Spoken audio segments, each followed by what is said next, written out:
ये जो कमाल है ना कि कुरान पाक में अल्लाह ताला ने फरमाया कि जो कुछ तुम डिफेंस पे खर्च करोगे वो कभी ज़ाया नहीं जाएगा, अल्लाह ताला तुम्हें इसका अजर देगा। वअद्दु लहुम मन इस्तताअतुम मिनल कुव्वा वाली आयत जो है, जो तुम्हारी कैपेसिटी और सलाहियत है दुश्मनों के मुकाबले के लिए अपने आप को तैयार करो, हथियार लो, अपने आप को जमा कर, अपने वेपन्स को जमा करो, एमुनेशन रखो, तैयारी करो। ये अफराद के लिए भी है और पूरी कौम के लिए भी। आप जो कुछ इन्वेस्ट करते हैं इस नीयत से कि हम अल्लाह के दीन के लिए, पाकिस्तान के लिए, मुसलमानों की हिफाजत के लिए इसको रखेंगे, ये एक एक रुपया जो आप इस पर खर्च करते हैं वो अल्लाह की तरफ से आपका अजर बन जाता है। अल्लाह पाकिस्तान की हिफाजत करे। आने वाले वक्तों में हर शहरी को सिपाही होना पड़ेगा। ये सिविलियन और फौजी का फ़र्क अब ख़त्म हो चुका है। ये हाइब्रिड वॉर्स, 5th और 6th जनरेशन वॉर्स, इसके अंदर हर सिविलियन फौजी है और हर फौजी सिविलियन है। अब वो फ़र्क ख़त्म हो चुका जो पहले था। आने वाले वक्त में बड़ी आजमाइशें होंगी, कौम को तैयार होना पड़ेगा, रहना पड़ेगा, वरना बहुत नुकसान होगा। आप देख लें मुसलमान दुनिया के साथ इन्होंने क्या किया है, इराक, शाम, सीरिया, लीबिया, फौजें तो वहाँ ख़त्म हो गई थी। वहाँ तो शहरी लड़ाई, अगर मुल्कों का दिफा हुआ तो शहरियों ने किया, फौजों को तो तबाह कर दिया था उन्होंने। इंशाअल्लाह अल्लाह पाकिस्तान की खैर रखेगा, लेकिन पाकिस्तानी आजमाए जाएंगे।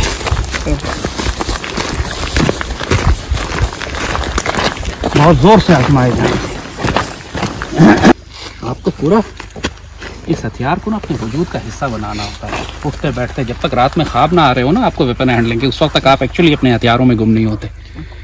And only then you know the actual gun handling. फिर आपकी जो मोटर स्किल्स हैं, फिर आपका जो पूरा वजूद है अपने हथियार के साथ ऐसा व्यवस्था हो जाता है कि आप आंख बंद करके भी इसको सारा खोल जोड़ सकते हैं, इस्तेमाल कर सकते हैं, एम कर सकते हैं, फायर कर सकते हैं। अगर आपके पास ग्लॉक वेपन है या ग्लॉक की तरह का वेपन है जो स्ट्राइकर फायर्ड है, सेफ्टी उसमें नहीं है, तो मोस्ट ऑफ द टाइम्स आपकी ट्रेनिंग और आपकी प्रैक्टिस इतनी अच्छी होनी चाहिए कि वेपन निकाल कर इसको कॉक करके फायर करने में तकरीबन उतना ही टाइम लगे जितना सिर्फ वेपन निकाल कर फायर करने में। दोनों में कोई फ़र्क नहीं होना चाहिए। And that's a question of your training. निकालें, कॉक करें, एम करें, फायर किया और पैक। और ज़ाहिर है जो लॉ इन्फोर्समेंट है जिनको ऑपरेशंस में जा रहे हैं, तो वहाँ पे उस वक्त उनको कॉक करना भी, क्योंकि बाज़ वक़्त एक हाथ में वेपन होता है, एक हाथ में राइफल होती है, तो आपने सिर्फ एक हाथ से ड्रॉ किया और फायर किया, उस वक्त आपके पास दूसरा हाथ फारिग नहीं होता कि आप गन को कॉक करें। इसीलिए कहा कि जो लॉ इन्फोर्समेंट हैं, जो ऑपरेशंस में जा रहे हैं, SSGs हैं, क्लोज प्रोटेक्शन वाले हैं, पुलिस वाले ऑफिसर्स हैं, वो ऑलरेडी चेंबर करके रखें ताकि सिर्फ एक हाथ से आपने निकाला और फायर किया, वरना निकाल कर राउंड को कॉक करके एम करने के लिए आपको दूसरा हाथ चाहिए होता है, और वो दूसरा हाथ सिर्फ उसी इन्वायरमेंट में अवेलेबल होता है आपके पास कि जब आप एक थोड़ी सी रिलैक्स इन्वायरमेंट में हो। अचानक अगर फायर आया या आपने ऑपरेशन पे जाना हुआ या अपना वेपन चेंज किया, आपने राइफल खाली हो गई, आपने पिस्टल निकाल के फायर करना है, उस वक्त आपके पास कॉक करने का टाइम नहीं होता।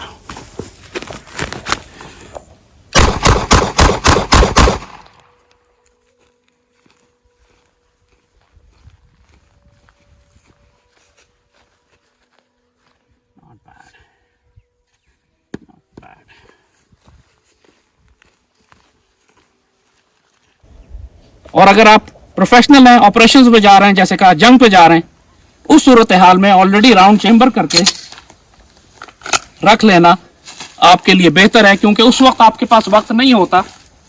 अचानक आप थ्रेट पे जा रहे होते, उस वक्त आपके पास टाइम नहीं होता कि आप, और अब आपको दोनों एक्सपेरिमेंट मॉडल करके दिखाते। इस वक्त मैं प्रोफेशनल मोड में हूँ, यानी मैं लॉ इन्फोर्समेंट ऑफिसर बना हुआ हूँ, police officer, army officer, SSG, bodyguard, protection, security. इस वक्त अगर राउंड चेंबर्ड है तो आप देखिए मेरी स्पीड क्या होगी मेरे पास, और मैंने रख लिया, दोबारा फायर करना है, फिर रख लिया, दैट इज फास्ट। अब इसका दूसरा वर्जन जो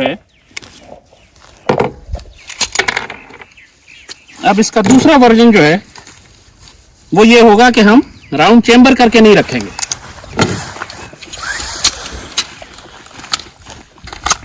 दूसरा वर्जन है कि हम राउंड चेंबर करके नहीं रखते, और अब अगर हमें इस्तेमाल करना पड़ता है तो पहले हम कॉक करेंगे, फिर हम फायर करेंगे। अब प्रैक्टिकली आप देखें तो अगर आपकी ट्रेनिंग है, कोई खास फर्क नहीं है दोनों में, दोनों एनवायरमेंट्स में। If you are well trained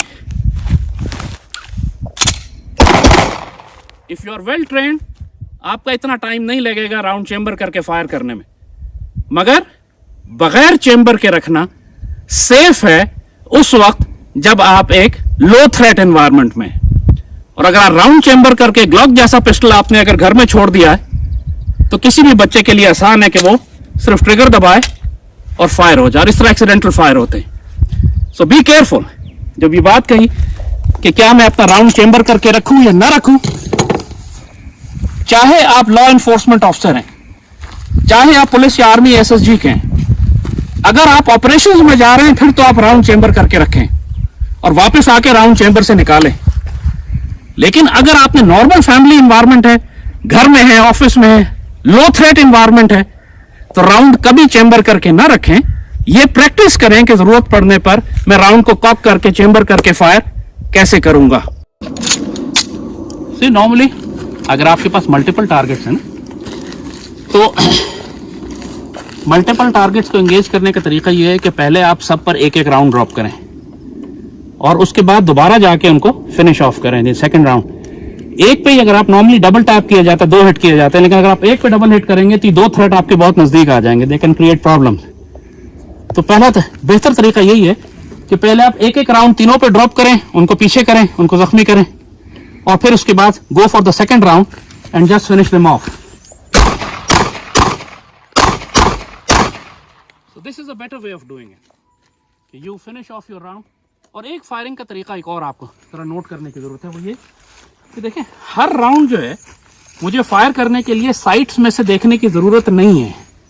जब टारगेट बहुत नजदीक होता है तो एक्चुअली आप डायरेक्शनल फायर करते हो, आप अंदाजे से फायर करते हो। अंदाजा भी उतना ही जरूरी। मिसाल के तौर पर अगर ये टारगेट है मेरे पास, अगर मैं क्लोज हूं टारगेट्स पे, तो मुझे निकालकर साइड से एम करके फायर करने की जरूरत नहीं है।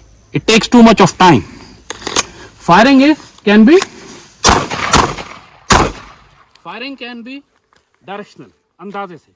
ये प्रैक्टिस आपको करनी होती है कि आप मुख्तलिफ टारगेट्स के ऊपर एम करके, अब ये मैं एम करके फायर नहीं कर रहा हूं, डायरेक्शनल फायर कर रहा हूं, लेकिन I am hitting the target. जब बड़ा टारगेट होता है आपके पास, जिस तरह डिस्टेंस बढ़ता है, दूर हो जाते हैं, तब आपको थोड़ा सा एम करने की जरूरत पड़ती है। वरना करीब के टारगेट्स पे you can actually go for a directional fire without even going through the sides. इसकी प्रैक्टिस भी करें, ये बहुत इंपॉर्टेंट है कि आप वेपन निकालें और यहीं से फायर करने की प्रैक्टिस करें कि बगैर साइड से एम किए हुए निकाला, ठा ठा ठा, तीनों फायर आपके on target. You don't have to see through the aim. इसमें बहुत ज्यादा वक्त ना जाया करें निशाना लेने में। You can actually hit the target at close range without even taking aim, जैसे अभी आपको करके दिखाया। अगर आपके पास वेपन आपने राउंड चेंबर नहीं किया हुआ तो आपको चेंबर करने के लिए दूसरे हाथ की जरूरत होती है। इसीलिए जब आप ऑपरेशन पर जाते हैं तो ऑलरेडी राउंड चेंबर करके रहते हैं ताकि एक हाथ से निकाल कर आप फायर कर सकें। बाज़ औक़ात स्पेशली वॉर में, सिक्योरिटी ऑपरेशंस में, पुलिस के लिए, एसएसजीज के लिए एक इशू, या इवन सिविलियंस के लिए भी एक इशू आ सकता है कि आपका एक हाथ या बिजी है या जख्मी है। आमतौर पर इनकैपेसिटेट हो जाता है, जख्मी हो गया, गोली लगी, चोट लग गई, इससे आप इस्तेमाल नहीं कर सकते। एक हाथ आपके पास है अवेलेबल और आपने राउंड चेंबर नहीं किया हुआ है। आपने अगर राउंड चेंबर नहीं किया हुआ है इसके अंदर, तो अब एक हाथ से आप राउंड चेंबर कैसे करेंगे? तो ये एक स्पेशल टेक्निक है। नॉर्मली पीस टाइम में प्रैक्टिस करें बेहतर होती है कि वेपन निकाला, अब आपने चेंबर नहीं किया हुआ तो आपको दूसरा हाथ चाहिए, दूसरा हाथ अवेलेबल नहीं है, अब क्या करेंगे? तो उसके लिए, इस काम के लिए अल्लाह ने जूता बनाया हुआ है कि you do it with your shoe. इसकी टिप को रख के, जूते पे आप रख के इसको जब टिप को धक्का देते हैं तो पहला राउंड इसमें चेंबर हो जाता है। वो राउंड हमने चेंबर किया एंड यू सॉ के राउंड इज चेंबर्ड। और अगर वेपन जब खाली हो जाएगा, ऑफ कोर्स वेपन खाली होने के बाद, ये तो मैं अपना एमुनिशन बचा रहा हूं, लेकिन just to tell you, weapon जब खाली हो जाएगा तो आपका वेपन इस तरह रुक जाएगा। अब जाहिर again you have one hand only, दूसरा हाथ आप इस्तेमाल नहीं कर रहे हैं। तो अब मैगजीन कैसे चेंज करें आप? क्योंकि अगेन आपने वो पांव से करके इसको कॉक तो कर लिया, फायर भी कर लिया, अब मैगजीन कैसे चेंज करें? मैगजीन आपका यहां लगा हुआ है। तो उसका तरीका ये होता है कि अगेन यू सेट, वेपन को आपने यहां फंसाया, पहले आपने इसको ड्रॉप किया मैगजीन पुराना, इसको आपने यहाँ फंसाया, इस हाथ से आपने मैगजीन निकाला अपना, मैगजीन इसमें लोड किया, इसको उठाया, कॉक किया and you are ready to fire again. चाहे किस, और फिर अगर ग्लॉक टाइप पिस्टल यूज करते हैं तो हमेशा हार्ड होल्स्टर यूज करें, ताकि आपकी चाहे राउंड चेंबर ही क्यों ना हो, आपकी उंगली ट्रिगर को फायर ना कर सके। टेक दी सेफ्टी प्रिकॉशंस, क्योंकि बहुत ज्यादा नुकसान हो जाता है एक हिमाकत की वजह से, जहालत की वजह से, खास तौर पर बच्चों वाले घरों को मैं कहूंगा। तो उसमें तो बल्कि अगर आप लो थ्रेट एनवायरनमेंट में हैं तो कभी भी मैगजीन डाल के भी ना रखें। जिस तरह ये पिस्टल है, मैगजीन और पिस्टल अलग अलग रखें, इसको अलग रखें, इसको अलग रखें, ताकि बच्चे के हाथ में अगर पिस्टल आ भी जाता है और वो उसको फायर कर भी देता है तो वो एक्सीडेंटल फायर ना कर सके। अगर आप ये करके रखेंगे, इसके अंदर लोड करके रखते हैं, फिर इसको लॉक एंड की में रखें, बच्चों तक ना पहुंचने दें प्लीज।